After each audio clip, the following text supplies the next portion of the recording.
ہم نے خود کو سوشل میڈیا کی ایک جھوٹی دنیا کے اندر قید کر لیا ہے، جہاں ہر کوئی ہنستا ہے، ہر رشتہ پرفیکٹ ہے، ہر چہرہ فلٹر ہے، اور ہاں ہم اصل ہیں۔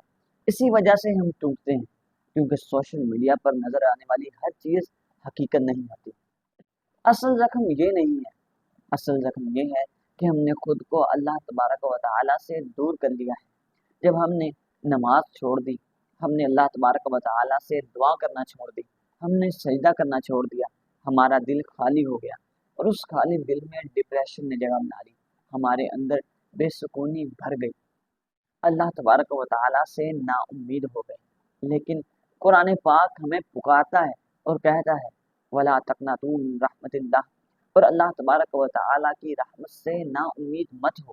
یہ کسی بندے کا وعدہ نہیں ہے، بلکہ یہ اللہ تبارک و تعالیٰ کا وعدہ ہے، جو کبھی بھی جھوٹا نہیں ہو سکتا۔